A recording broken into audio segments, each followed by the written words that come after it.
Hello, it's Deborah from the attic, and today I thought I would share with you a little booklet that I add to for myself periodically, because I haven't shown you this before, and it's different ideas for adding trimmings to your journals that don't involve going out and buying anything specialist like beautiful lace.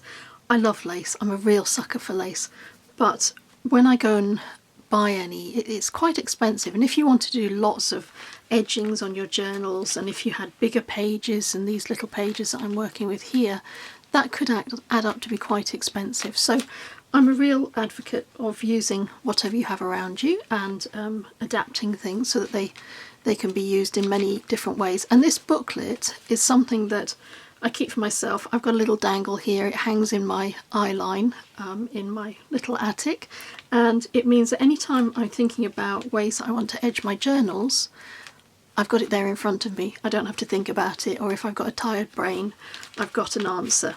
Now, these are loose pages. They're held together with a little paper clip. We can talk about paper clips in a future video if you think you'd be interested in that. When I was doing this page here with some die cut lace, I had a nice piece left over and I didn't want to throw it away, so I just stuck it onto my paper clip. And the reason that these pages are on a paper clip and not part of a sort of a sewn in journal is because I add to them every now and again whenever I come up with a new idea, or if I use a new material. So that's why this is all very loose, and it's all a bit scruffy because it's been quite well used, and it's an idea for you, not just for ways that you can edge your journals, but maybe this is something you might like to do for yourself. So just to begin with then, I'll go through each of the pages and I'll show you what I've done. Luckily I make notes as I go through as well, so I don't, again, if I've got a lazy brain I don't have to think too hard. So this one is really, really simple. This is just two pieces of paper that I've ripped by hand, and I've added 3 lines of straight stitching. In all of the examples I'm going to show you, they can be glued, they can be stitched. If you don't have a sewing machine, it doesn't mean you can't do these things. You can, absolutely. It's just the way that I've chosen to do them. So that's my first example. My second one is, this is a die cut piece of card, and the die cut is knitted braid. I got it from Craft Easy in the UK. You can use whatever die cuts you have, or if you have, do you remember there used to be those long paper edges and you would squash them down and it would give you maybe a scalloped edge? You could use that sort of thing as well. But as dies become more intricate, they really lend themselves to this sort of thing. Because this is cardboard, I haven't extended it beyond the edge of the page because it would crease and crumple, and obviously I have fabric later on in my journal, and fabric won't crease, so this is just enough to give an interest to the edge of your page. And of course I'm using a lace one here. I do think it's useful to have one lace die because it means that you can get this lovely effect, but you don't need a whole range of different dyes. I generally use just this one and I find it's ample.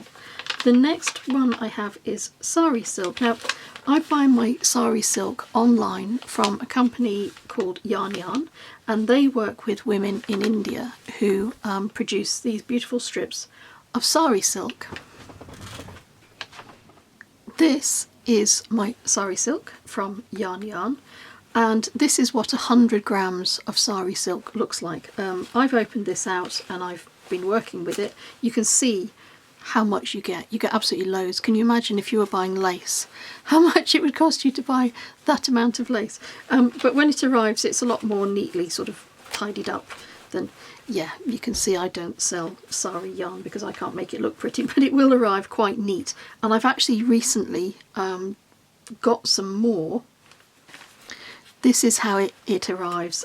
This is a recent purchase, and this is, I think this is chiffon.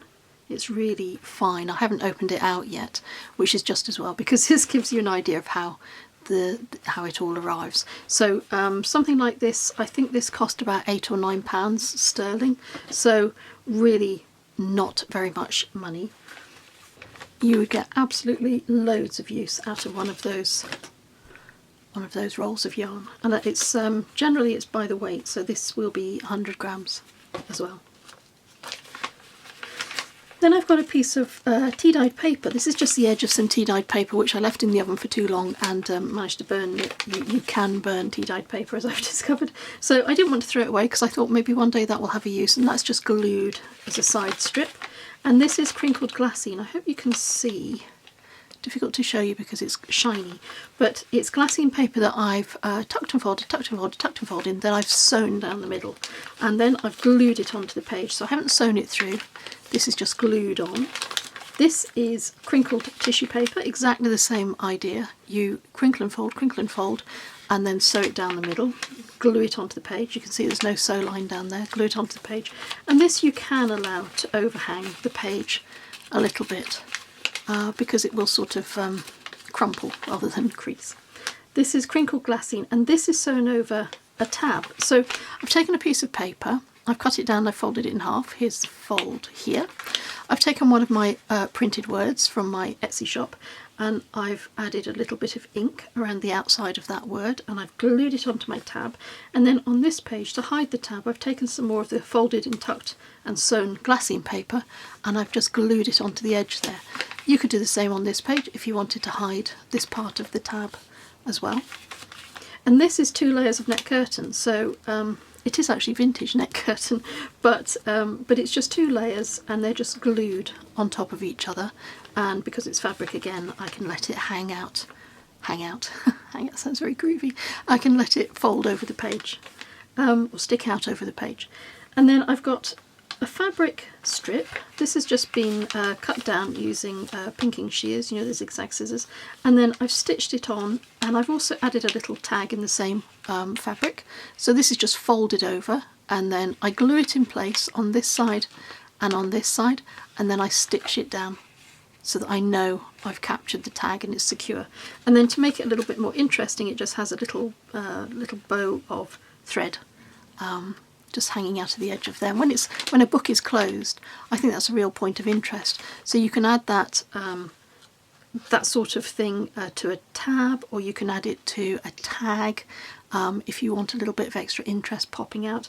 You could also use this fabric tag here to dangle charms or beads from.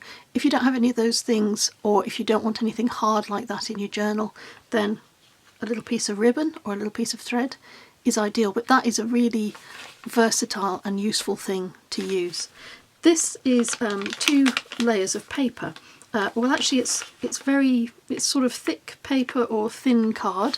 I get recipes each week in my vegetable delivery box, and I keep them because it's really quite robust paper, and I use it for this sort of thing. So this is 2 layers that have been inked down the outside, and this is a thinner layer inked down the outside. I've used vintage photo, I know that because it's what I always use, and then I've sewn it with a zigzag stitch down the middle. That's I mean, that's a really nice effective little thing to add to your page. It's only another piece of paper, isn't it? This is a piece of fabric, and I've used a very broad zigzag stitch here, so on my machine I can set the width of my stitches, and I've just done that to add a little bit of extra interest and to make it a little bit different. Maybe you can see on the back just how wide the stitch is. I mean, you could say that's completely different because it's not straight. I can't do anything straight. Everything I do is on the wonk, so I say it adds character to my books. This is some more of the sari silk, and I've sewn this on top of a base layer of burlap. So it's just to show you ways that you can layer things up. It doesn't just have to be one. It can be lots of layers, and again it extends beyond the page. And then this is a piece of shirt fabric which I've cut down into thin little strips. You might have seen this pop up in my baking journal that I made recently, and it was a beautiful complement to the papers that I was using. So I think this is the most recent page that I've added to my very scruffy little book. But the point of the book is to show you how, when you add all of those things up, I think that demonstrates just as much interest as if you'd spent a lot of money on lace. And it may be that when you make a special journal, the lace will be exactly the right sort of investment for that journal.